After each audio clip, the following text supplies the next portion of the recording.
So this is the HoverAir X1 Pro and this is the Gauntlet. Now the very first stage of this test is this tree tunnel here. It is the one that kills the most drones, but it is not the most dangerous stage of the route. From there I transition to something that's a bit more open, yet almost every single drone somehow screws it up in some capacity.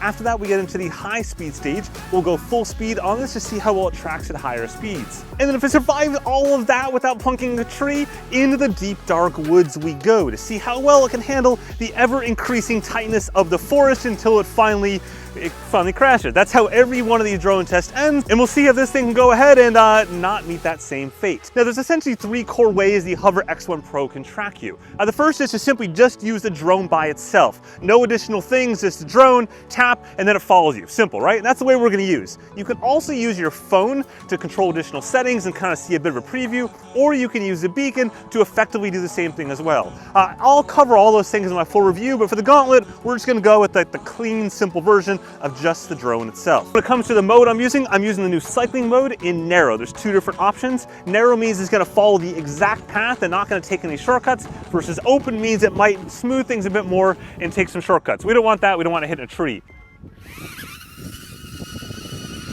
Off we go.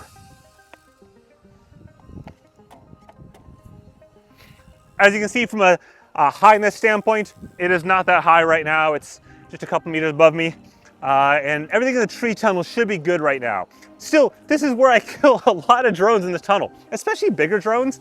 The smaller drones tend to do a better job of this for whatever reason.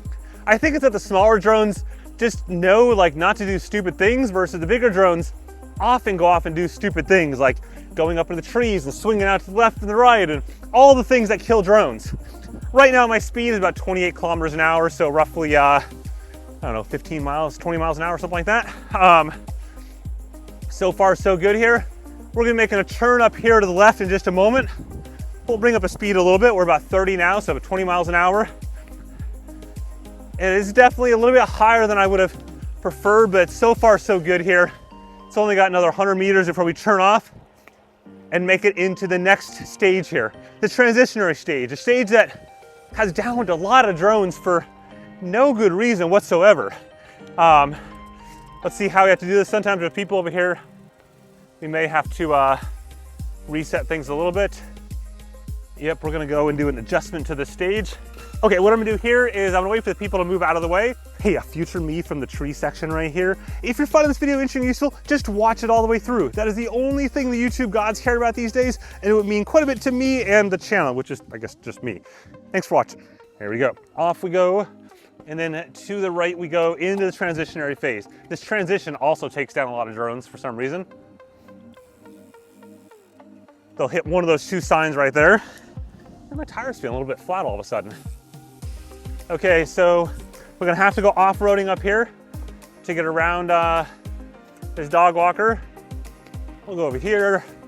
Again, easy peasy stuff, but the DJI Flip managed to hit that tree over there just an hour ago. So something that shouldn't be all that difficult to follow here, but sometimes drones do weird things. I'll get myself back on the path up here and we'll transition into the high speed section. Here we go in 3, 2, 1. Yeah, we go, a clear one. Okay, we're gonna slowly bring that to about 40 or so kilometers an hour. Right now we're at 30 kilometers an hour, so 20 miles an hour. Going through 33, 35,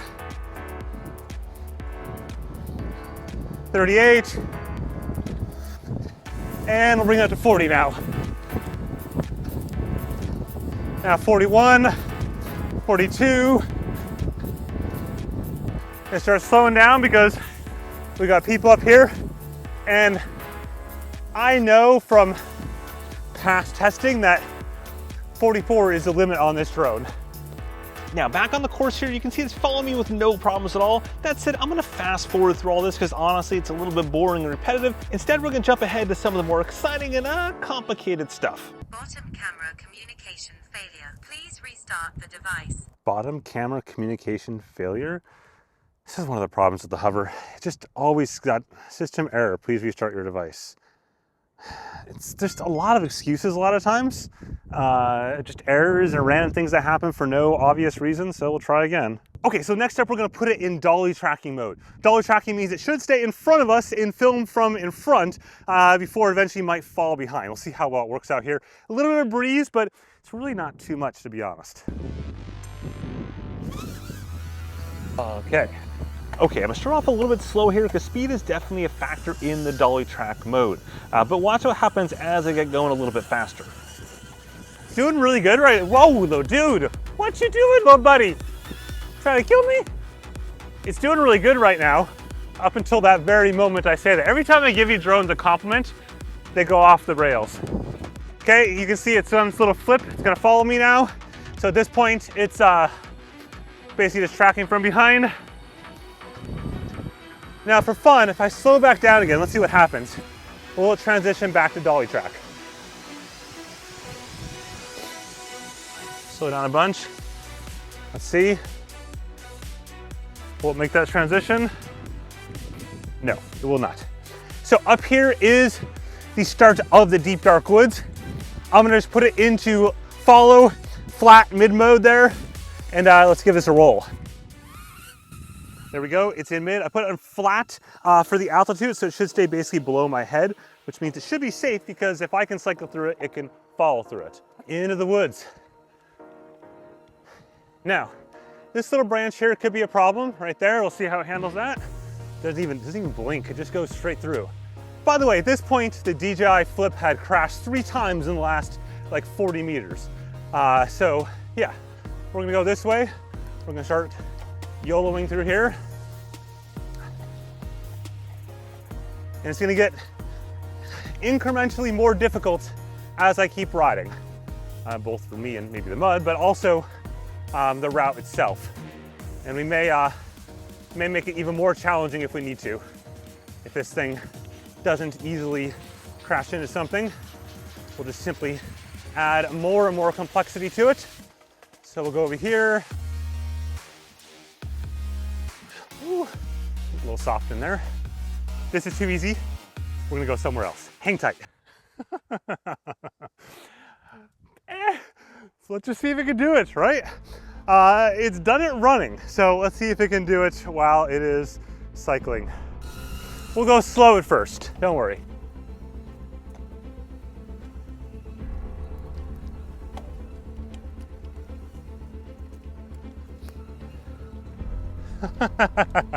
This is just hilarious.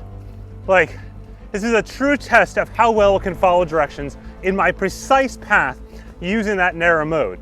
And this is definitely impressive. There we go, good job. And then we got the next section across the street here. We're gonna pick up the speed a little bit, just for funsies. I appreciate they put down some new bark on this. Makes it a little bit easier to go a little faster right now. No mud. Here comes a sharp turn. Will it cut the corner and find death? And this tree right here could be tricky. Oh, easy peasy, mac and cheesy. It has got this. We're gonna go backwards a lot faster though, because why not? Easy. Again, demonstrating this thing is absolutely the king when it comes to tracking. Even the Skydio couldn't pull off that kind of stuff. It would have been caught up by its minimum thresholds on either side. But now we're gonna go ahead and pick up the pace a little bit. And this is where following directions is even more critical. That doesn't try to short circuit anything. This probably doesn't look super fast, but trying to give it its best shot. Me too.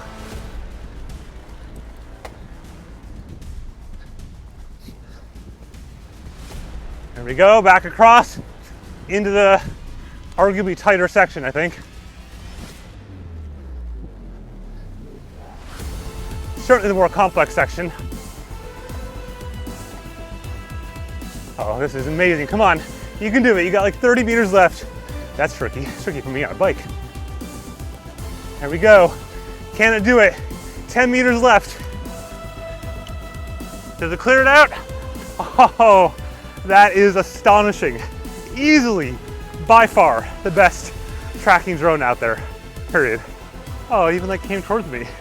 Yeah, I'm talking about you. Good job, little buddy. High five. There we go. Good job. That is amazing. Now, the thing is, tracking is only one piece of a drone, especially if that drone ends up in multiple pieces. But in terms of whether or not to buy this drone, I'll have a full review coming up that covers all the other pieces, because while this thing is amazing at tracking like this, it's not super awesome at most other things. So this is really a drone you want for tracking more than anything else, versus it's sort of the opposite in the DJI world, where that's like the best for everything else, but but getting better in tracking. So again, separate video on this as a general drone, including some of the quirks you saw earlier on where it basically like wouldn't take off, gave random error messages, all that kind of stuff. But in terms of the Gauntlet, this thing reigns supreme. And a little secret, actually the second time it's done this. I did this back a couple months ago and just never finished editing it. I am happy to say that one, it's still the same drone, still alive, couple more scratches, but two, it did exactly the same thing it did the first time around, but even better. The first time around, I didn't do this on the bike, I just ran it, but now it like YOLO'd it on the bike, and that is super cool. So anyways, there you go. Thanks for watching and have a good one.